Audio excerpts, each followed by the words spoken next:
तो भाई लोग वीडियो स्किप मत करना, एंड तक देखना। मूवी काफ़ी ज़्यादा शानदार है, बहुत ही मज़ा आने वाला है। तो मूवी की शुरुआत में हम जैप और एस्ले को देखते हैं जो अपनी हवस की आग बुझा रहे थे। जैप थक जाता है पर एस्ले की प्यास नहीं बुझती है, इसलिए वो बाथरूम जाती है और अपनी मौत के कुएं में उंगली डालकर अपना प्यास बुझा लेती है। एस्ले सोचती है कि अगर उसे अपनी उंगलियों से ही काम चलाना है तो जैप का क्या काम, इसलिए वो उसे छोड़कर अपनी दोस्त के घर चली जाती है। उसका दोस्त का नाम जुलेज है और वो उसे देखकर काफ़ी खुश हो जाती है और वो उसे अपने साथ रहने को कहती है और हवस का ज्ञान देती है। वो उसे सिखाती है कि वो कैसे पहचानेगी कि कौन सा आदमी एक लंबी रेस का घोड़ा है। अगले दिन एस्ले एक कॉफ़ी शॉप में जाती है, उसका वहाँ इंटरव्यू होता है पर वहाँ वो एक लड़की और लड़के को घपाघप करते हुए देख लेती है। लड़के की नज़र एस्ले पर जाती है और उसे लगता है कि एस्ले एक कस्टमर है। वो किचन से बाहर आ जाता है। एस्ले बताते हैं कि वो इंटरव्यू के लिए आई है, तो लड़का अपना इंट्रोडक्शन देता है। वो बताता है कि उसका नाम राफे है और वो इस शॉप का मालिक है। वो बिना इंटरव्यू लिए एस्ले को शॉप में रख लेता है। शाम को एस्ले घर आ जाती है और देखती है कि वही किचन वाली लड़की वहाँ आई रहती है।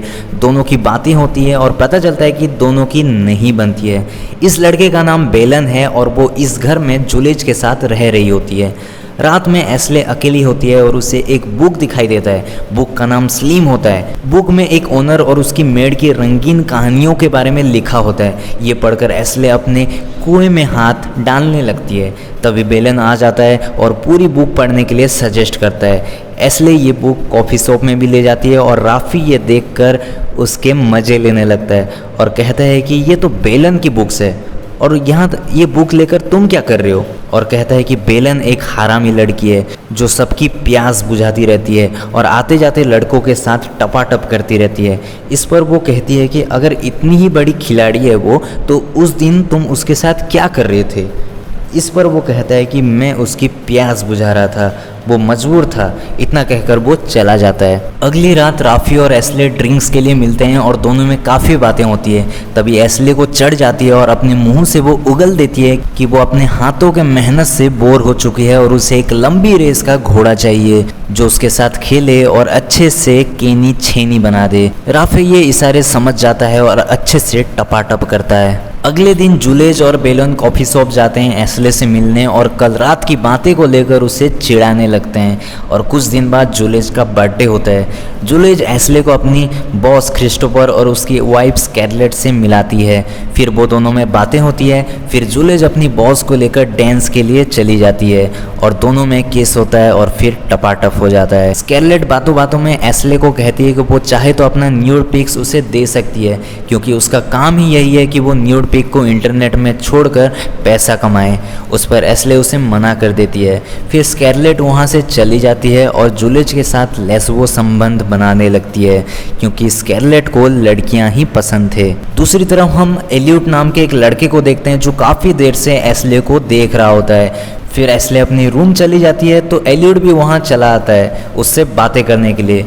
फिर एलियट वहाँ स्लिम वाली बुक्स देखता है और कहता है कि इस बुक का राइटर मैं हूँ और मेरा असली नाम नोलैन किड्स है। इस पर एस्ले को यकीन नहीं होता है और वो नोलैंस के ऑफिस में कॉल करता है, तो कॉल एलियट को फॉरवर्ड हो जाता है। इससे एस्ले काफ़ी ज़्यादा इम्प्रेस्ड हो जाती है। अगले दिन एलियट अपनी नई बुक की एक कॉपी एस्ले को भेजता है और कहता है कि वो सेकंड चैप्टर पढ़े। ये पढ़कर एस्ले की हवस की आग जल उठती है और एलियट उसे कॉल करता है और कहता है कि पूरे मज़े लेने के लिए वो जैसा कह रहा है उसे ऐसा करना पड़ेगा। एस्ले इस पर हाँ कह देती है। अगले दिन एलियट उसे टास्क देता है कि वो बिना अंडरगारमेंट पहने कॉफ़ी शॉप में जाए। जैसे ही वो जाती है उसकी क्लीवेज देखकर एक लड़का बार बार कॉफ़ी ले रहा होता है। ये देखकर राफ़ी काफ़ी ज़्यादा जेलस फील करता है।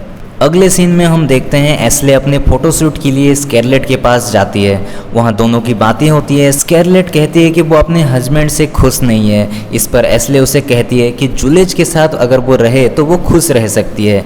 इस पर वो कहती है कि उसे अपना कैरियर सबसे ज़्यादा पसंद है और प्यारा है और उसका कैरियर उसके हस्बैंड के भरोसे ही टिका हुआ है। फिर एस्ले अपनी कार में जाती है और फ़ोन लॉग में एलियट के काफ़ी सारे मिस्ड कॉल देखती है और उसे कॉल बैक करती है।